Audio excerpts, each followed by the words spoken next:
Imagine waking up one morning and stepping into your living room, only to find 3 feet of seawater lapping at the couch.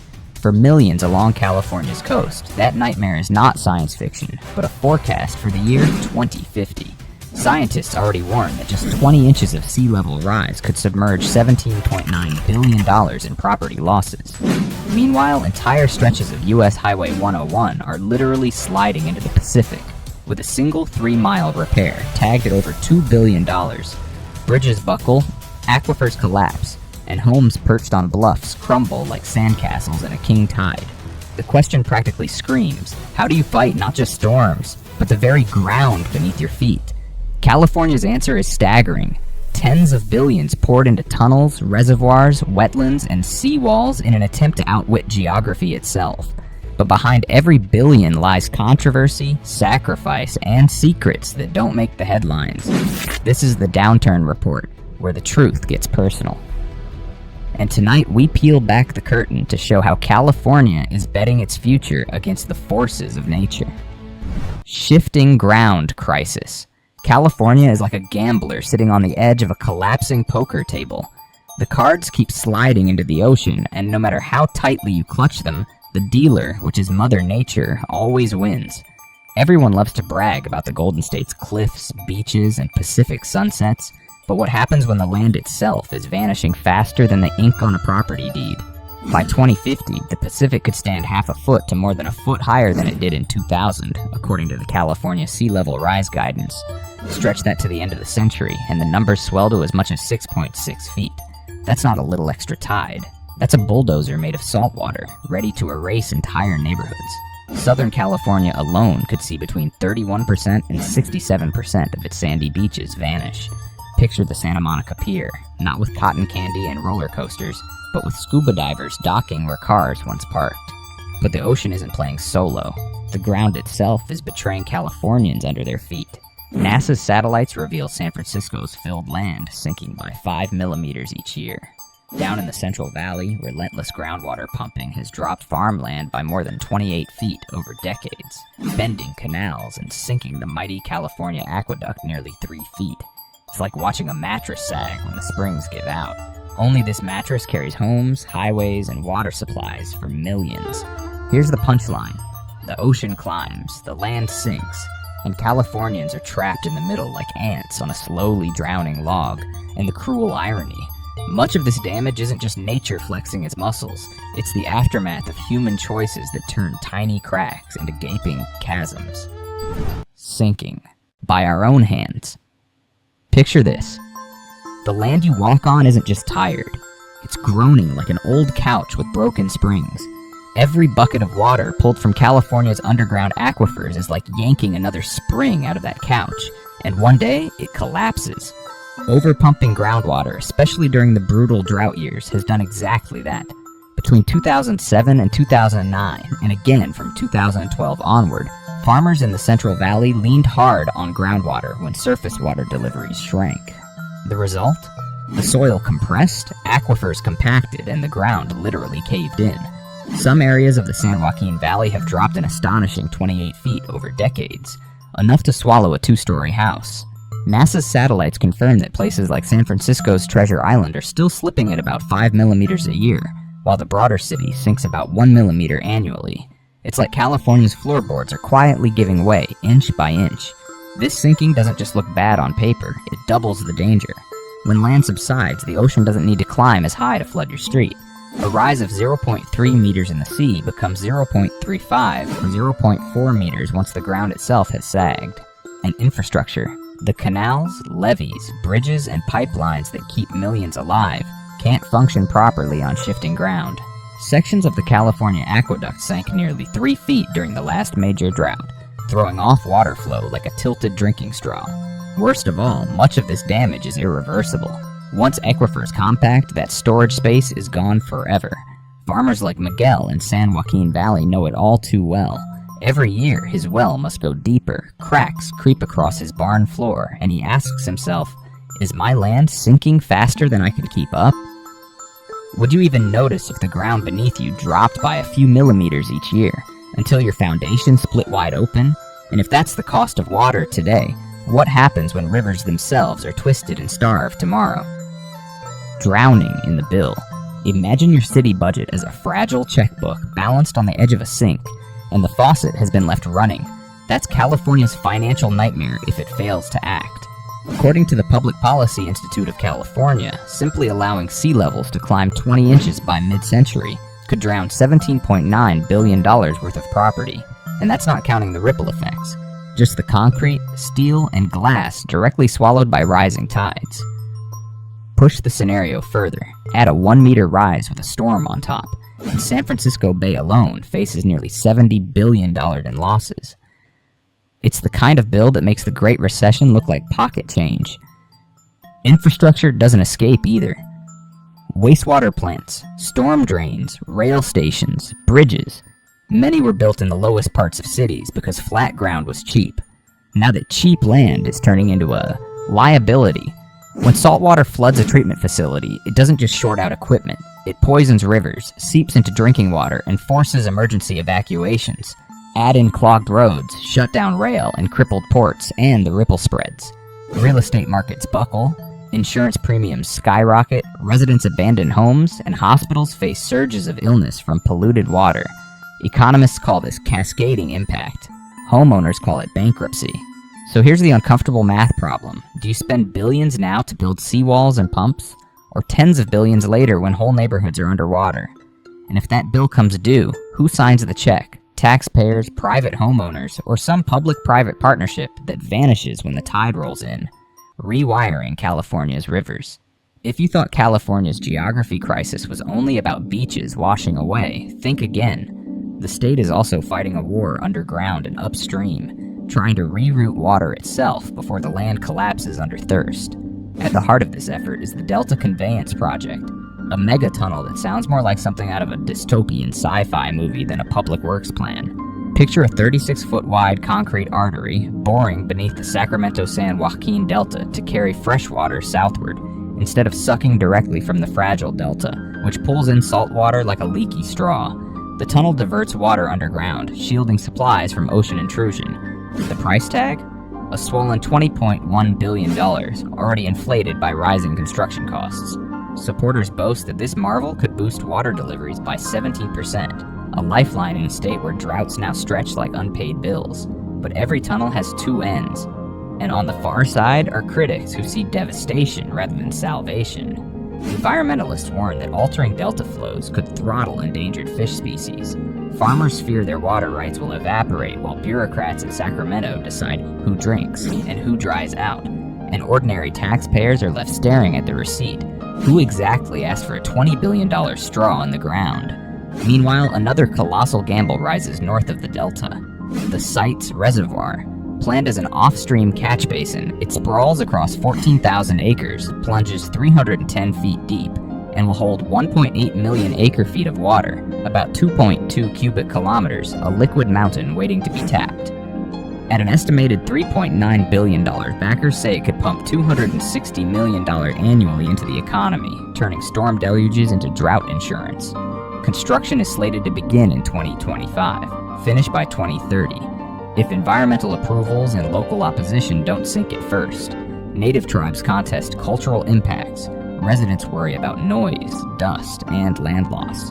For Joe, a weary Central Valley farmer, these projects are lifelines, or nooses. He knows that if next year's drought bites hard, his almond orchards may wither, without water rerouted from the delta. For a family in Southern California suburbs, the same projects mean water still flows from the kitchen tap in August.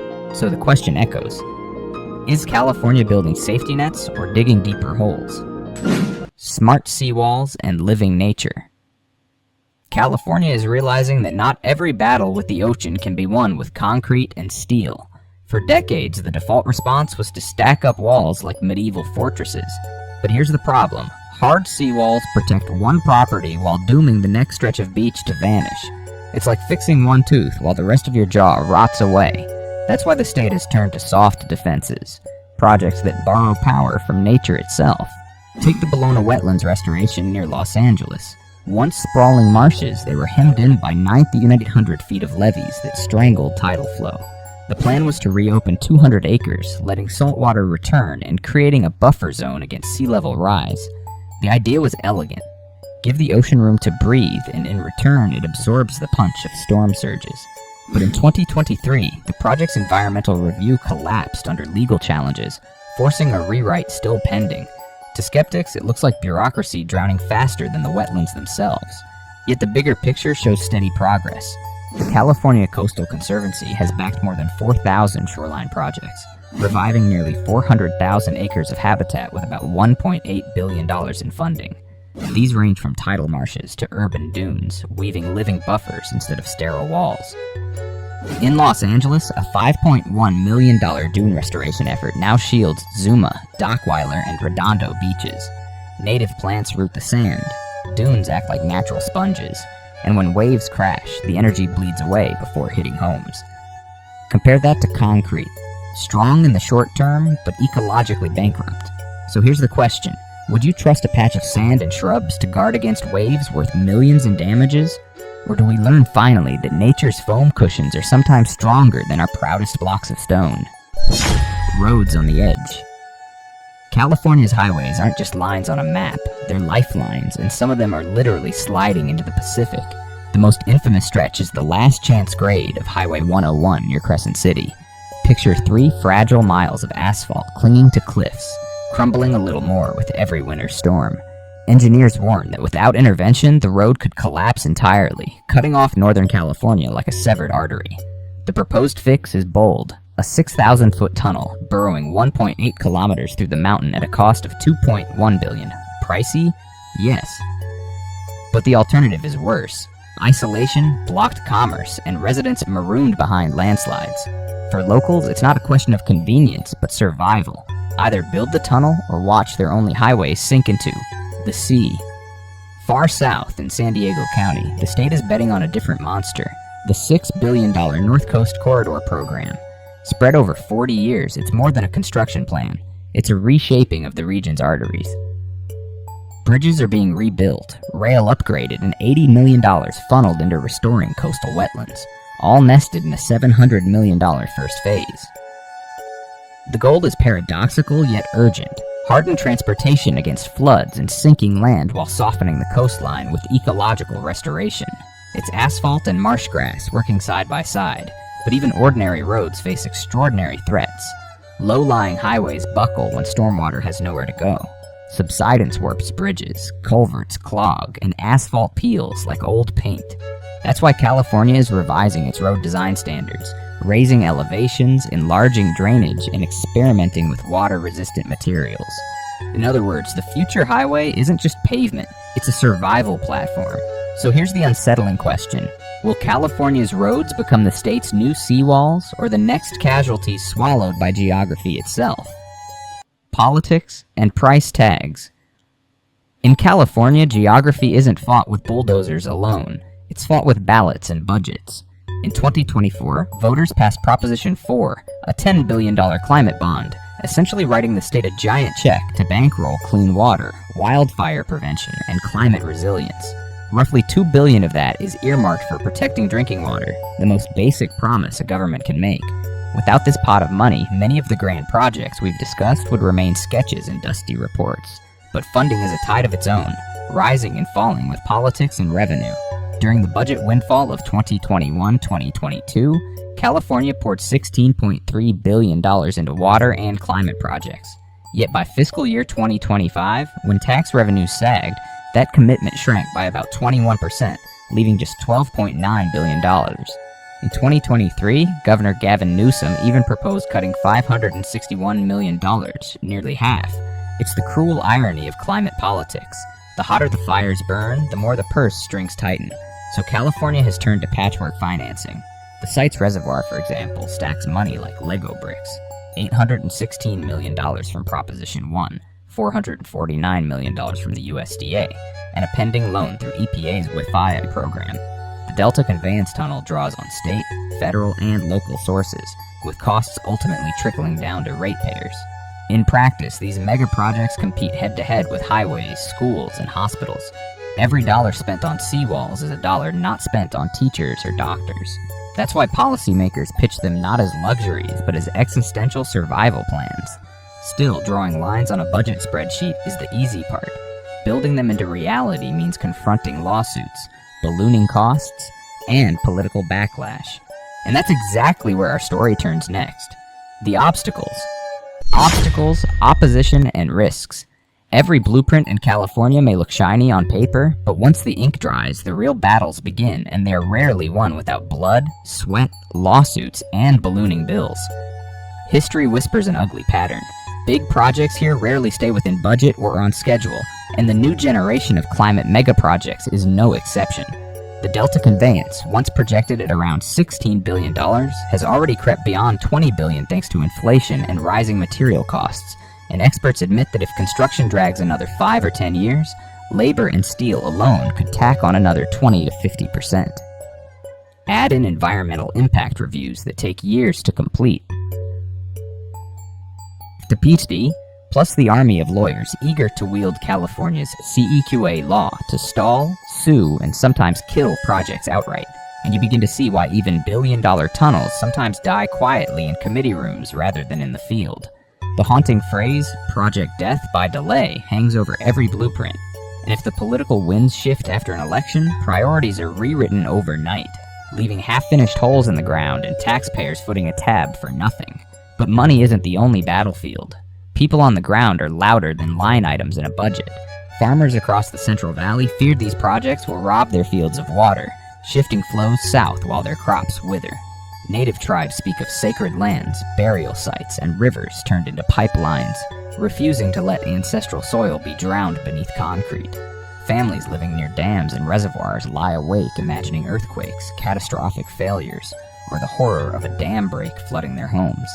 And the bitter narrative of stealing Northern California's water to quench the South resurfaces every time, amplified by representatives like Josh Harder who vow to block the Delta Tunnel. For poorer coastal neighborhoods, the anger runs deeper. Why pour tens of billions into mega schemes when their streets flood at king tide, and a few million could fix their drains today? Environmentalists sharpen their blades too, warning that rerouted rivers and massive reservoirs will scramble ecosystems. The fragile delta, already under siege, risks losing fish species, oxygen balance, and wetlands if natural flows are throttled. New lakes divide fish migration corridors, warming water and suffocating species. Even wetland restorations are not instant miracles. They often begin as poor marshes with weak biodiversity, taking decades to reach balance, if ever. Hard seawalls may defend one line of beach, but they trigger end scour, ripping sand away where the wall ends, eroding faster than before. And the question lingers, what if storms strike stronger than engineers dared to model? A single design flaw could turn billions of dollars of defenses into cracked rubble. Overnight. Meanwhile, politics and money weave their own storm surge. In 2023, Governor Gavin Newsom proposed cutting nearly half the coastal resilience budget despite mounting threats. A grim reminder that climate spending can be sacrificed when coffers shrink. New administrations could gut projects midstream, treating them as bargaining chips or scapegoats in partisan fights. For every advocate who insists, "do nothing and we drown," there's a critic calling these mega projects boondoggles too costly for ordinary taxpayers to swallow. And behind closed doors, the truth is sharper. Every dollar poured into a tunnel or seawall is a dollar not spent on schools, hospitals, or highways, forcing Californians to ask whether survival in one place should mean sacrifice in another. Public trust is the last fragile levee. Every delay, every cost overrun, every project that underdelivers chips away at confidence, leaving people to mutter that government promises are as sturdy as sandcastles in a rising tide. So ask yourself, if you were a taxpayer, would you pay an extra $500, even $1,000 a year just to keep coastal communities above water? And is it fair if the whole state subsidizes projects that benefit only certain regions? These aren't abstract questions. They're the kinds of fractures that split legislatures and ignite protests. And yet, with all these obstacles, the spiraling costs, the lawsuits, the angry farmers and tribes, the battered ecosystems, the whiplash politics, one question remains suspended like a guillotine blade. If every barrier were somehow overcome, If the bulldozers roar and the wetlands bloom and the seawalls rise, will Californians at last see something resembling victory? That, after all, is the gamble we must weigh before stepping into the next chapter. The promised benefits if all goes well. If success arrives. Imagine waking up in a coastal home where storm sirens no longer trigger panic but simple preparation because the defenses are already built, the pumps already primed, and the seawalls already tested. If California's vast climate projects operate as promised, hundreds of thousands, perhaps millions, of homes could remain dry in the face of rising tides. Analysts estimate that just by holding back a 20-inch sea rise, $17.9 billion in property damage could be avoided. In the San Francisco Bay, comprehensive adaptation plans could blunt the edge of a $105 billion disaster bill, keeping neighborhoods intact and insurance rates from spiraling into bankruptcy. Roads, drainage pipes, treatment plants, and transit lines would keep working during storms instead of grinding to a halt, saving untold millions in emergency repairs. A flood once capable of paralyzing an entire region would instead meet a network of filters, gates, and backup pumps designed not to eliminate disaster, but to tame it into inconvenience. Wouldn't you rather endure a power outage than watch saltwater swallow your living room? Winds don't stop at human doorsteps. Restored wetlands and living shorelines breathe life back into battered ecosystems. If Ballona Wetlands is finally realized, 200 acres of new marshland will reappear, offering safe harbor for fish nurseries and migratory birds. Native plants stitch sand dunes together, creating natural shock absorbers that soak up wave energy before it slams into homes. Mangroves and marshes store carbon like vaults, slowing climate change while protecting against it. Nature doubling as both firefighter and bodyguard. Cleaner groundwater, shielded from salt intrusion, means coastal families drink safely.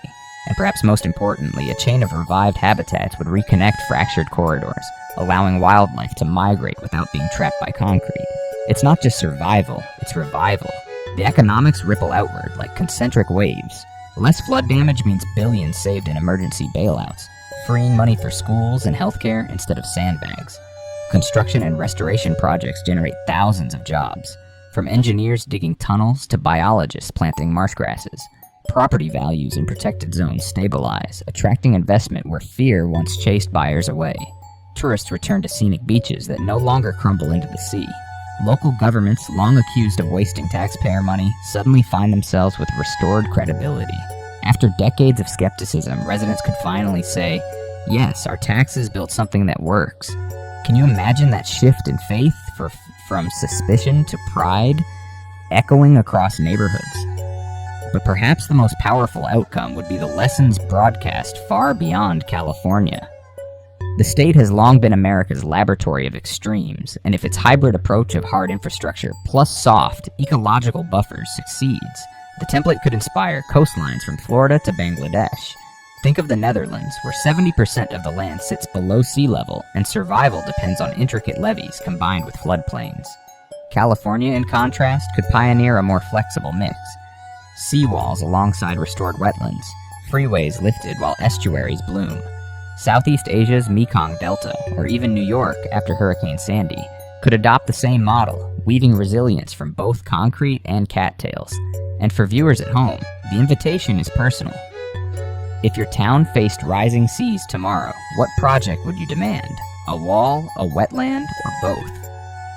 So pause and imagine, living in a coastal city where storms strike, but your home stays dry, your water runs clean, and your children watch herons return to wetlands instead of bulldozers.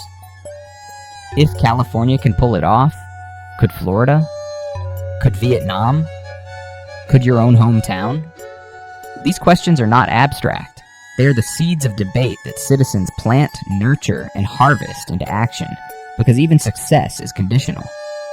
Vigilance and oversight never end. And that brings us here. Triumph is only the beginning. The real challenge lies in keeping watch, which means you, the viewer, are not just an observer. You are the commentator, the critic, the witness who ensures these billion-dollar lifelines remain more than promises. Conclusion. California is rolling dice with geography itself. Rising seas, eroding cliffs, sinking land, If nothing is done, the price tag reaches into the tens of billions, and lives along the coast are up for grabs. That is why the state is plunging into water tunnels, giant reservoirs, wetland restoration, soft shorelines, elevated highways, and smart seawalls. Billions have already been pledged. But we've seen the other side of the coin too. Projects delayed, costs inflated, lawsuits erupting, ecosystems at risk, and political storms that could undo years of planning. Nothing about this fight is easy. And yet the message at the center of this story is not despair. It is conditional hope. California is not waiting for miracles. It is building them with data, science, engineering, and a dose of nature's own wisdom. These projects, if guided by transparency, citizen oversight, and strict accountability, could create a safety belt around its coastline. But if they fail, it won't be because the money wasn't there. It will be because vision, trust, or community participation was missing. That lesson travels far beyond the Pacific. Climate adaptation isn't just about pouring concrete. It's about people being involved, asking hard questions, and refusing to let promises drift away. This is not just a California story. From Bangladesh to the Netherlands, from Vietnam's Mekong Delta to Louisiana's bayous, millions live in the crosshairs of geography. If you live in Florida, Louisiana, or the Mekong, the question isn't abstract. Do you want a megatunnel, a living shoreline, or a softer levee protecting your family? What mix of engineering and nature would you demand, and who should pay? So here's the invitation. Join the conversation. In the comments, tell us. Which project sounds most risky? What do you want your own government to do if you live by the sea? Share this video with family and friends in coastal towns so they know geography, not just hurricanes, is the enemy at the gates. And if you have local data, stories, or experience, add your piece to the puzzle.